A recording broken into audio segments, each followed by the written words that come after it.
저희가 성경에 보면 그 세상의 왕들의 이름이 특별히 그 이집트나 아니면은 그 애굽 성경으로 보면 그 다음에 바벨론 또 바사 요즘에 쓰는 말로 페르시아 이런데 왕들 이름이 이렇게 쭉 거론돼서 이스라엘 역사가 이렇게 역사를 타고 흘러오고 있는 것을 이렇게 증명해내고 있는데요. 그 중에 가끔씩 이렇게 만약에 첫 번째 왕이 A라는 왕이었으면 세 번째 왕은 C인데 B라는 왕, 두 번째 왕 B라는 왕이 이름이 이렇게 나오지 않을 때가 있어요. 그것은 성경과 연결고리가 없기 때문이에요. 그래서 그냥 넘어뛰는 거죠. 역사책이 아니기 때문에. 근데 그 중에 한 명이 캄비세스라고 하는 왕이 있어요. 이 이제 왕이라고도 하고 황제라고 불리는데 캄비세스 2세는 어디 왕이냐면 성경으로 하면 바사, 그러니까 페르시아 왕인데 저희가 잘 아는 고레스라고 들어봤던 고레스 왕 있잖아요. 고레스 왕의 아들이에요. 근데 고레스 왕의 아들 이 사람은 성경에 등장하지 않는 이유는 성전 건축과 관련해가지고 이제 제2의 성전을 건축하는데 나중에 포로기 그 70년을 마치고 돌아와서 그때에 영향을 끼치지 않은 왕이에요. 그래서 아무런 관계가 없어요. 이 왕이 7년 정도 다스렸는데 잠깐 있다가 결국 그 다음 왕으로 넘어가면서 그 다리오가 다음 왕이거든요. 다리오를 넘어가면서 성전 건축이 연결이 돼요. 그래서 이 사람은 이름이 빠져 있는 거예요. 캄비세스 2세가 근데 이제 역사 속에 보면 이제 그 헤로도투스라고 하는 이제 그리스 역사 학자인데 이 사람이 사실은 자기 중심으로 썼기 때문에 어느 정도 좀 그쪽을 좀 폄하하는 그런 게 있는데 그래도 그 역사의 아버지라고 부르니까 저희가 이제 많이 그 사람을 의존하거든요. 근데 그 사람에 의하면 이 왕이 아주 독특한 재판을 했어요. 좀 잔인하기도 한데요. 여기 이제 그림에 보시면은 잘 정확하게 표현이 안 되어 있는데 이 그림은 역사를 바탕으로 15세기하고 그다음에 18세기에 그림이 된 건데요. 15세기에 이제 15세기 말에 나온 게 이제 칼라로 된 이제 두 개는 그때 그린 거고 오른쪽에 있는 거는 18세기에 그린 건데 먼저 가운데 있는 게 뭐냐면요. 가운데 있는 건 지금 어떤 사람이 의자에 앉아 있는데 그 사람이 그 판사였어요 당시에. 시삼네스라고 이름이 참 발음이 어려운데 시삼네스라고 하는 판사예요. 당시에 이제 캄비세스가 다스릴 때 판사였는데 이 사람이 아주 더러운 그런 판사였어요. 그 이득에 눈이 멀어 있는. 그래서 그 사람을 이 캄비세스가 알고 어떻게 벌을 내렸냐면 그래서 끌어내리는 거예요. 가운데 있는 게 끌어내린 다음에 왼쪽에 어떤 사람이 벌거벗고 누워 있잖아요. 저 사람이 그 시삼네스인데 가죽을 벗겨버렸어요. 살아있는 채로. 그래서 저렇게 죽인 다음에 저 가죽을 판사 의자에다가 딱 올려놨어요. 판사가 앉는 의자에 딱 걸쳐놨어요. 저 가죽을. 그게 오른쪽 그림이에요. 흑백으로 나와 있는데 그 다음 사람이 누구냐면 그의 아들이 오타네스라고 하는 사람이 이제 또 판사가 됐거든요. 그 아들이 자기 아버지 가죽 위에 앉아서 판결을 내리는 거예요. 되게 잔인해 보이지만 굉장한 의미가 있는 거죠. 너도 죽는다. 거짓말하고 너 멋대로 가면 너 아버지하고 똑같이 죽는다는 의미도 있을 것이고 판결을 잘못하면은 다른 사람이 이렇게 비참하게 된다는 것도 느낄 수 있는 거고 여러 가지 의미, 죽음과 연결되어 있다 이거죠. 결국 판결하는 것이. 그래서 그런 의미에서 굉장히 잘 판결한 그 왕의 판결인데요. 왕이 아주 판결을 잘했다고 생각이 들어요. 저 잔인은 사실 저희들이 시간이 지나면 잔인이라는 건 이렇게 잊혀지고 남는 건 뭐냐 의미가 남거든요. 의미가 뭐냐가 더 중요하죠. 잔인함보다는. 그래서 저 사람이 저렇게 잔인하게 죽어서 저희 가죽이 저기 덮여 있는 아버지 가죽 위에 앉으면서 판결을 하는 그때 어떻게 했겠습니까? 벌벌 떨면서 했겠죠. 벌벌 떨면서 하는 거예요. 그렇게 아주 지혜롭게 판결을 했다라는 것이 기록에 남아 있습니다. 이게 이제 캄비세스의 재판이라고 하는데요. 저희가 이런 이야기를 들으면은 고기가 끄덕끄덕 되고 이게 움직이고 또 동의하게 돼요. 참 잘 됐네. 그리고 세상의 판결은 항상 절해야 된다라고 우리가 우리들의 마음을 이렇게 모으게 돼요. 저렇게 판결해야 되는데 요즘에 그렇지 않으니까 혀를 차게 되기도 하겠죠. 그런데 이런 공평하려고 하는 판결이 세상에 많이는 없습니다. 우리가 알다시피. 그런데 그럼에도 불구하고 그리로 가는 것에 대하여 저런 이야기를 들을 때마다 이거 참 저렇게 되는 것이 참 좋은 세상인데라는 생각을 저희가 하면서 아쉬움을 느끼게 돼요. 근데 그것을 저희가 우리들의 삶의 현장으로 가져오면 조금 다른 이야기가 생깁니다. 뭐냐면 팔이 안으로 굽는 거예요. 이렇게. 즉 저런 어떤 엄중한 재판이 저희 가정에서는 이루어지지 않지만 저희 삶의 현장에서는 우리도 저런 판결을 내리는 일들을 하고 살아요. 운전을 할 때도 그렇고 운전을 할 때도 이렇게 누군가 나를 패스해 가면서 나에게 막 불쾌하게 가면 우리도 한번 가서 빵 한번 해주고 싶고 이런 거 있잖아요. 이게 다 판결이거든요. 우리 안에 나타나는 스스로의 판결이에요. 어떻게 판결하느냐가 매 순간마다 이루어지는 거예요. 누군가 나에게 안 좋은 일을 하면 내가 어떻게 반응을 보이는가 다 판결이라는 거야. 스스로 판결을 내리는 건데 그때에 저희는 만약에 어떤 잘못이 내가 아는 누군가에게 있으면은 팔이 안으로 굽듯이 그게 굽어지기가 너무너무 쉬워요. 제가 만약에 판사라고 해도 저희 자녀나 누가 가까운 사람이 잘못을 범하면 피해 나갈 구멍을 찾을 것 같아요. 먼저는 잘못이 아니고 분명히 어떤 큰 잘못을 했어도 이걸 넘어갈 수 있는 방법을 찾으려고 하지 않을까 생각을 해봐요. 그처럼 저희가 갖고 있는 이 기본적인 생각은 공평한 것을 추구하는 것은 맞지만 그리로 가는 길이 어렵다 하는 것을 알게 되는 거죠. 특별히 우리가 나에게 도움이 되거나 아니면 나에게 유익이 된다고 여겨지는 문제를 만나면. 그래서 저 아까 그 판사도 그것이 극대화돼서 저런 처형을 당한 것이 아닌가 생각을 하게 되는 거예요. 하나님께서는 이런 부분에 대하여 조금의 오차도 없이 공평하게 하기를 원하고 계셨습니다. 항상. 오늘 본문에서 저희가 읽는 내용도 바로 그것을 나타내고 있는데요. 모세가 이제 그 가나안 땅 들어가기 전에 이 신명기를 기록했잖아요. 기록하면서 옛날 이야기를 끄집어내면서 다시 이렇게 사람들에게 설명을 하고 있어요. 일종의 설교처럼 이야기했을 가능성이 많은데 그 내용 중에 하나가 이제 오늘 본문인데요. 여기에서는 지금 하려고 하는 내용은 하나님의 공평성이에요. 그 앞부분에는 그 자기 혼자 짐을 지기가 많은 너무 큰 숫자를 지금 내가 인도하고 있다. 한 300만쯤 되니까 그것이 힘들어서 사실은 출애굽기 18장에 보면 제가 지나왔는데요. 오래전에 본인이 이제 이스라엘 백성들을 이끌고 광야로 들어오면서 미디안으로 가거든요.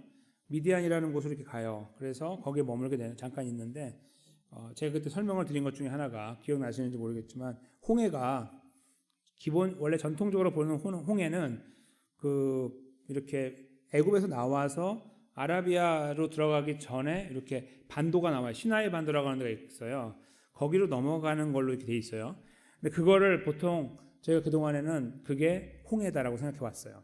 근데 고고학이 발달하면서 나중에 이쪽으로 건너와서 시내 반도를 지나서 시나이 반도에서 아라비아로 넘어가는 데가 있어요. 훨씬 넓어요. 홍해가. 같은 홍해인데 굉장히 넓어요.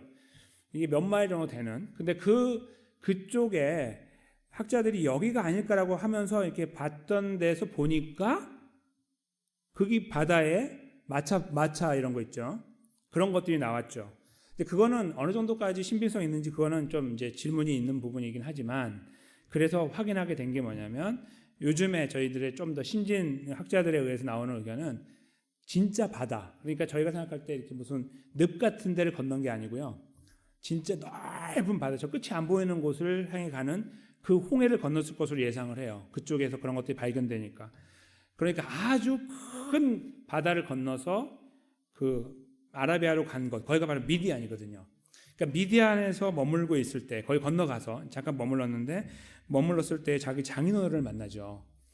자기 아내 아버지가 거기에서 이제 리더였는데 그를 만나서 잠깐 이제 만나는 시간이 있었는데 그때에 그 사람이 모세를 보고 했던 조언이 있습니다. 야, 네가 이 많은 사람 어떻게 다 컨트롤하겠냐? 사람들을 세워라는 말을 듣고 본인이 이제 하나님 원하시면 해봐 해서 그 의견을 듣고서 1000명을 담당하는 1000부장, 100명을 담당하는 100부장, 50명, 50부장, 10부장, 또 오늘 여기 보니까 그 조장까지 어떤 그룹을 만들어서 운영해 나가도록 그런 아이디어를 줬고 하나님이 허용하셔서 그것을 이루어가는 것을 이제 보게 되는 것입니다.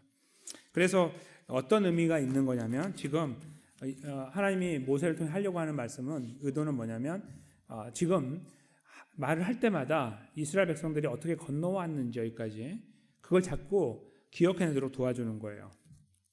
그러니까 여기에 지금 가나안 땅에 들어가기 전에 있는 여기 상황은 그냥 갑자기 살다 보니까 온 게 아니라 그 광야를 지나서 그 어려운 시간들을 다 지나서 오는 데까지 하나님의 도우심이 있었다는 것을 자꾸 기억하도록 이런 사건들을 자꾸 이렇게 집어넣어 주는 거예요. 그래서 이 이야기를 들을 때마다 그때가 떠오르는 거예요. 40년 좀 됐거든요. 대략 한 40년 가까이 된 그때가 떠오르는 거예요. 아, 그랬었지 이렇게. 다시 그런 도움을 주면서 물론 그때에는 이 백성들 중에 당시에 19살 조금 아래 한 17살 정도까지가 살아있는 거고 지금 다 죽었으니까 그렇죠? 그때의 어린아이였거나 아니 청년들이었던 학생들이 아니라 이제 청소년이었던 사람들이 지금은 어른이지만 그 기억을 더듬어 내고 있는 거예요. 계속해서. 그때 상황을 설명한 다음에 그렇게 세운 사람들이 했던 일들 중에 하나가 이제 판결이었다 이거예요. 그게 오늘 그 본문에 16절에 나오죠.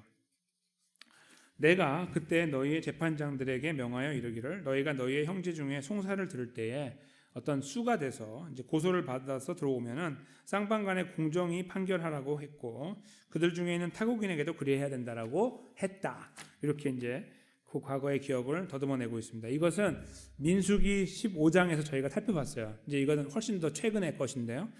그때 저희가 봤던 내용 중에 이런 내용이 있어요. 제가 읽어드리면 이제 민수기 15장 29절 30절인데 이스라엘 자손 중 본토 소생이든지 그들 중에 거류하는 타국인이든지 누구든지 부지 중에 범죄한 자에 대한 법이 동일하거니와 본토인이든지 타국인이든지 고의로 무엇을 범하면 누구나 여호와를 비방하는 자니 그의 백성 중에서 끊어질 것이라. 아멘. 이렇게 말씀했어요. 이게 이제 어떤 것을 말씀하고 있냐면 당시에 거기서 저희가 살펴봤던 건 하나님은 공평하다. 그거를 제가 거기서 강조를 했었죠. 즉 타국인은 사실은 있으나 없으나 하는 사람처럼 보인단 말이에요. 이스라엘 백성들에게는 그들이 뭐 여기 들어와서 뭘 하겠어라고 하지만 사실은 제가 말씀드린 것 중에 하나가 예전에 갈렙도 이방인이었다고 말씀드렸잖아요. 그러니까 사실은 갈렙, 지금 살아있는 갈렙, 당시에 이 이야기 속에 살아있는 갈렙도 이방인이에요. 그리고 후손들이 있을 것이니까 당연히 이방 후손들이 붙어 있는 거죠. 그러니까 하나님의 머릿속에는 이스라엘이건 이방인이건 다 이 민족 속에 포함되어 있으면 다 똑같다라고 여긴 거예요. 그게 하나님의 공평함이죠. 그 어디서 굴러 들어왔는지 관계없이 여기에 들어오면 일단은 내 거다 이거예요. 그게 하나님의 공평이죠. 그래서 판결을 할 때에도 그 흐름을 그 여인 어디서 왔느냐? 이방인입니다. 그럼 그래? 한쪽 눈을 딱 가리고 보는 게 아니라 똑같이 볼 수 있도록 해라라고 하나님 말씀했다는 거. 아까 그 민수기 말씀도 그렇고 여기 말씀도 그거예요. 그래서 쌍방간에 공정히 판결하라. 그것이 그 16절의 말씀이죠. 그 다음에 17절에 보시면 그 좀 더 구체적으로 말씀하는데 재판은 하나님의 것이다. 너희는 재판할 때에 외모를 보지 말고 귀천을 차별 없이 들어라. 그러니까 외모를 보고 더 있는 자 없는 자, 귀 또는 천 그거를 차별 없이 해야 된다. 사람의 낯을 두려워하지 말아야 된다라고 방향을 제시하고 있고 그리고 어렵게 판단하기 어려우면 나에게 가져와라 이렇게 했다라고 과거 사건을 모세가 이제 설명하고 있는 거예요. 거기에 지금 이제 17절의 내용에 외모를 보는 거하고 귀천을 차별 없이 한다는 거, 사람을 두려워하지 않는다는 것이 바로 판결을 흐리는 가장 중요한 요인이 되는 거죠. 오늘날에도 바로 저것 때문에 판사들이 흔들리고 또 그 변호사나 그 검사가 흔들리게 되는 거 저희가 여러 가지 기사를 통해서 읽어보고 있고 우리 주변에서도 충분히 만날 수 있는 사건들입니다. 그렇죠? 그래서 외모와 그 다음에 귀천 그리고 사람의 낯. 우리 식구인데라고 하는 사람의 낯이 굉장히 무겁죠. 그런 것들을 하나님은 다 알고 계시니 여기 적어 놓으신 거예요. 그리고 그것을 이겨내고 판결을 해야 된다라고 못을 받고 계시는 것이죠. 하나님은 이 말씀을 통해서 이스라엘 백성들에게 주입해 오셨던 하나님의 뜻이 무엇인지를 분명히 다시 한번 드러내고 있습니다. 이스라엘 백성들이 더 깊은 말씀으로 들어가기 전에 하나님이 이런 분이었다는 것을 다시 기억해내게 하는 것인데 바로 하나님은 공평의 하나님이라는 겁니다. 그런데 이 공평을 가지고 이스라엘 백성들이 자기 자신이 자기를 재단하기도 하고 상대방을 평가하기도 해왔겠죠. 그런데 이스라엘 백성들의 걸음 속에서 이것이 그렇게 잘 이루어지지 않았습니다. 저희의 기대와 다르게 이스라엘 백성들이 이것을 아주 자기 목숨처럼 지키지 않고 그와 반대로 이것을 본인들의 이득의 통로로 삼아서 하나님 말씀과 정반대로 삶을 적용하고 살아왔던 것을 저희가 이스라엘 역사 속에서 읽어냅니다. 그들이 걸어왔던 걸음은 항상 그러하였습니다. 특별히 그것을 언제 더 극명하게 드러냈냐면 하나님과의 관계를 어그러뜨릴 때에 드러났습니다. 즉 사람과의 관계는 둘째치고 하나님과 관계에서 이 하나님 말씀하신 것을 다 어그러뜨리고 따라가지 않았으므로 하여 나타냈다는 거예요. 그게 공평이 하나님의 속성이신데 성품이신데 그것을 통해서 말씀을 듣고 은혜를 입은 이스라엘 백성들은 그와 정반대로 걸어갔던 것입니다. 그러니까 어떤 의미에서 공평의 잣대로 보면 이스라엘 백성들이 하나님의 진노 밑에 속했던 자들이죠. 그러니까 하나님의 은혜를 입을 수가 없고 어떤 의미에서는 가나안으로 들어갈 수 없고 아니면 가나안에 들어갔어도 전쟁 중에 죽어야 되고 뭐 이런 것들이 기대가 되는데 하나님은 그들을 계속 품어주시고 이스라엘이 가나안을 정복하고 정착할 때까지 그들의 피해는 최소화시키시고 상대방의 피해는 최대화시켜서 잘 정착할 수 있도록 하셨습니다. 무슨 말씀이냐면 이 공평이라는 것이 하나님의 이 눈에 그 잣대를 가지고 재단했을 때 이스라엘 백성들이 거기에 잘 도달하지 못했고 항상 모자랐는데 하나님은 그 공평을 공평으로 하지 않고 불공평하게 공평을 이루어 왔다는 거예요. 잘 생각해 보면. 그러니까 오늘 본문에 등장하고 있는 이 공평처럼 사람들의 눈을 의식하지 않고 그들이 잘 살고 못 살고를 의식하지 않고 결정을 내려야 되는데 하나님 그렇게 말씀하시고는 하나님은 그렇게 안 했다는 거예요. 그렇게 하셨으면 다 죽어야 되는데 하나님은 그렇게 하지 않았어요. 그래서 그들을 향해서 공평을 말씀하시지만 하나님은 그들을 향해 불공평한 공평을 베풀어 주셨어요. 계속해서 간헐적으로 또는 지속적으로 이스라엘 역사가 그것을 계속해서 보여주고 있습니다. 그래서 그들이 회개하면 살려주는 것처럼 보이지만 사실 회개하기 전부터 살려준 거예요. 회개하기 전에 살렸기 때문에 회개한 거예요. 우리가 회개하면 하나님이 살려준 게 아니고 회개하기 전에 살려줬기 때문에 회개했다고요. 회개할 틈을 주니까 회개할 수 있었던 거예요. 안 그랬으면 다 죽었어요. 그것이 하나님의 공평의 불공평함입니다. 즉 하나님은 그 공평을 불공평하게 하나님 백성들에게 이루어 오셨는데 그 이유는 바로 예수님의 십자가를 통해서 이스라엘을 구원하고 하나님 백성들을 구원하기 위한 계획 때문이었습니다. 즉 그들이 다 죽었어야 되는 그 자리에 있었는데도 불구하고 그들은 죽지 않았고 살았습니다. 어떤 경우는 하나님께 등을 돌렸고 척을 지고 살았고 그 얼굴에 침을 뱉는 일들도 많이 했는데도 하나님은 참아 오셨습니다.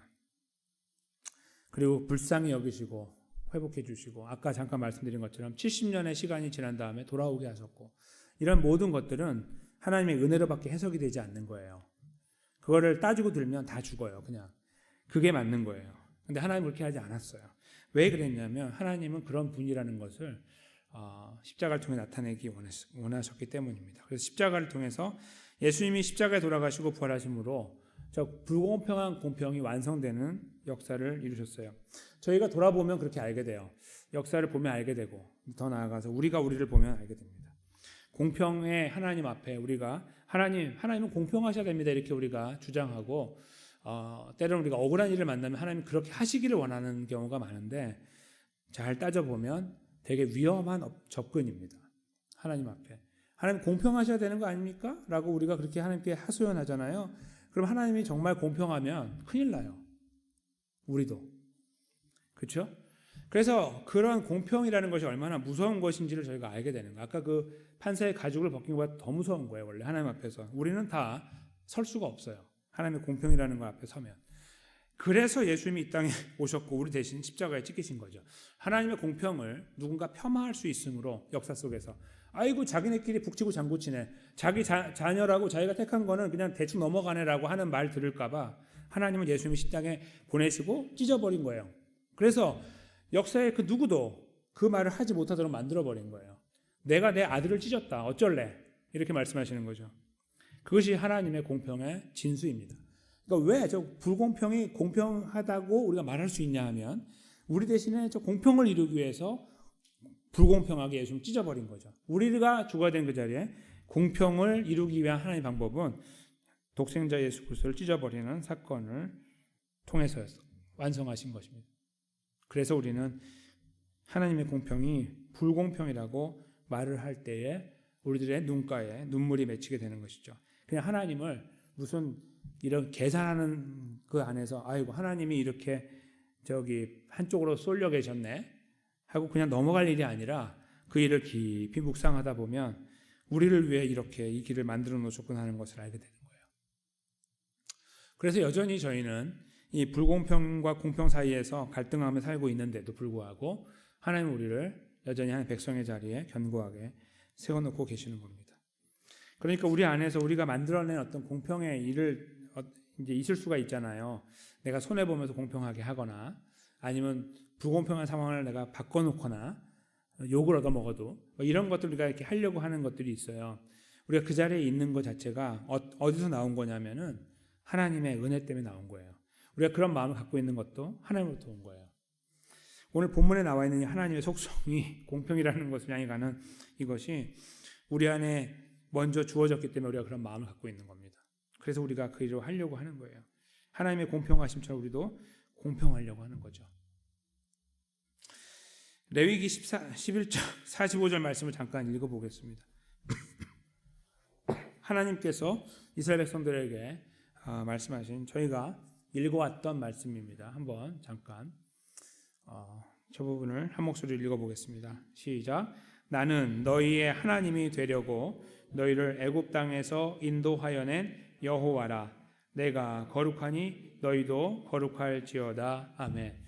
여기 말씀에 두 가지가 담겨 있는데 하나는 십계명처럼 내가 너희를 애굽에서 인도한 여호와 하나님이다라는 내용이고요. 그래서 내가 너희의 구원자라 하는 메시지입니다. 동시에 그러므로 너희도 그 구원 안에 있으니 내가 베푼 구원 안에 있으니 나를 본받아라 그런 말입니다. 내가 거룩하다는 말은 하나님이 거룩하다는 말은 구별됐다는 말입니다. 모든 피조물과 구별된 존재이니 너희도 그것처럼 행동해야 된다라는 말씀입니다. 그러니까 우리가 구원받았으니 구원받은 사람처럼 살으라는 동일한 메시지예요. 그것이 저 옛날이나 지금이나 똑같은 거죠. 우리가 늘 듣고 있는 메시지와 같은 겁니다. 우리가 오늘 말씀을 들으면서 공평에 대한 생각을 하면 하나님 앞에 참 공평을 부르짖고 공평해야 된다는 우리가 하나님 앞에 하소연을 할 때가 있으나 잘 생각해 보면 그런 것을 할 수 있는 자격이 아니라는 것을 없다는 것을 저희가 발견하게 돼서 참 이 진퇴양난 앞으로도 못 가고 뒤로도 못 가는 그런 상황 속에 빠질 때가 참 많아요. 깊이 있는 그리스도인들은 그래요. 깊이 있는 그리스도인들은. 근데 그때마다 저희가 떠올려야 되는 것은 오늘 이 말씀이에요. 레위기 말씀. 우리가 그러므로 하여 우리 자신이 하나님의 은혜를 입었다. 그래서 내가 살고 있고 앞으로도 살 것이다 하니 내가 살아가는 삶 속에서 나를 구별하신 그 구별의 자리에서 구별된 모습으로 살아야겠다라는 다짐입니다. 즉 공평을 받아서 항상 내가 누리는 것으로 끝나지 않고 공평을 흘려보내는 통로처럼 쓰는 거죠. 우리 자신이. 그래서 공평을 베풀고 공평을 나누어 나가는 것을 우리가 목표로 삼고 살아가야 된다 하는 말씀입니다. 이것은 저희들에게 어떻게 다가올까요? 첫째는 공평을 이렇게 누군가로부터 어떤 어려운 일을 당해서 우리가 그걸 감수하면서 공평을 이루어가는 것이 있을 수 있습니다. 이렇게 참는 거죠. 참는 거. 또 하나는 뭐냐면 우리가 상대방을 먼저 생각하는 겁니다.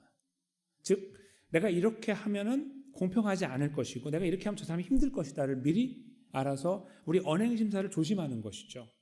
이 두 가지가 균형을 잡고 같이 가야 돼요. 교회 안에서.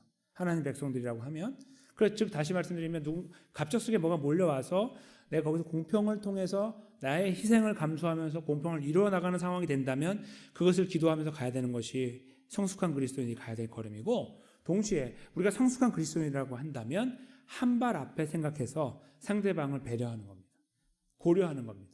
내가 이 말을 하면 저 사람이 힘들 것이다라고 알면 그 말을 내가 하지 않는 것이고 그렇죠? 그래서 상대방이 힘들지 않도록 하는 것도 함께 가는 거예요. 그런데 오늘날 교회 안에는 이것이 양쪽이 균형을 깨진 경우가 많아요. 어떤 분들은 상대방이 그렇게 막 하고도 아무렇지 않은 분이 있고 또 어떤 분들은 상대방을 향해서 이것을 감수해내는 것이 어려운 분도 있어요. 사실 근데 감수하는 것은 더 힘든 거죠. 왜냐하면 상대방으로 인한 내가 상처를 받고 힘드니까. 그래서 제가 볼 때는 더 중요한 부분은 뭐냐면 우리가 그 두 번째 경우, 그러니까 내가 어떤 일을 만나서 힘들어서 그 공평이라는 이유 때문에 하나님 은혜를 베풀려고 하는 그 자리에 있는 것은 많이 어려운 일이고요. 근데 그렇지만 더 우리가 그래서 그럼에도 불구하고 더 많이 집중해야 되는 것은 우리의 언행심사입니다. 내가 이 말을 통해서 상대방이 힘들지 않을지를 생각하는 거죠. 그것이 저희가 하나님의 백성으로 서 있는 이 자리에서 불공평한 공평을 경험하고 오늘을 살고 있는 우리들이 헤아리고 하나님을 의지하면서 가야 될 걸음이라고 봅니다. 행여 우리가 누군가에게 잘못을 했다면 말과 행동과 마음과 생각으로, 그래서 누군가 우리 공동체 안에서 힘들고 많이 아파하는 자가 있다면 우리가 이 말씀을 위해서 우리를 돌아봐야 됩니다. 그렇죠? 그리고 가서 손을 내밀어야 되고 사과해야 되고 무릎 꿇어야 돼요. 그것이 공평의 하나님을 만나는 그 앞에 서 있는 하나님의 백성의 마땅한 길이에요. 그것은 도덕의 문제가 아니라 하나님 백성의 걸음입니다. 우리 공동체 안에 그런 일들이 많았으면 좋겠습니다. 저를 포함해서 행여 제가 잘못한 것이 있다면 제가 그렇게 해야 되는 사람이 되기 원하고요. 만약에 제가 뭔가를 해야 된다면 저를 위해 기도를 부탁드리고 조언도 해주시면 좋겠고, 또 우리가 만약에 누군가를 이렇게 품어야 되는 상황이 되면, 아니면 누군가가 가야 된다면 그것을 하나님이 주시는 말씀을 듣고 알아서 그 일을 함께 이루었으면 좋겠습니다. 그런 공동체가 되기를 원하고, 그래서 참 불공평하기 짝이 없는 공평을 예수님을 통해 우리에게 허락하신 이 하나님의 은혜 때문에 감사하여 그리로 가는 것을 마다하지 않고 함께 격려하는 공동체가 됐으면 좋겠습니다. 그래도 그 사람 얼굴 봐서 해야지, 그런 게 아니라 하나님 봐서 하는 거예요. 하나님 봐서, 하나님의 은혜 때문에 우리가 그 자리에 가서 죄송합니다, 용서해 주세요, 제가 많이 부족했습니다를 말할 수 있는 그런 귀한 공동체로 우리가 세워졌으면 좋겠고, 우리 가정 안에서부터 그런 일들이 이루어졌으면 좋겠고, 우리가 일하고 있는 일터에서도 그런 일들이 이루어졌으면 좋겠습니다. 세상 사람들이 감당할 수 없는 이 불공평의 공평을 경험하지 못했기 때문에 감당할 수 없는 이 걸음에 이것을 경험한 우리들이 믿음으로 세워져야 되지 않겠습니까? 우리들의 힘으로는 그런데 감당할 수 없습니다. 예수님을 다시 바라보고 우리를 사랑하신 예수님이 우리 대신 십자가에 찢기셔서 불공평의 공평을 이루신 예수님을 바라보면서 우리가 마땅히 걸어가야 될 이 걸음을 한 걸음 두 걸음 떼어나가는 사랑하는 성도님 한 분 한 분이 되시고 우리 시원장로교의 걸음이 되시기를 예수님의 이름으로 간절히 축원합니다.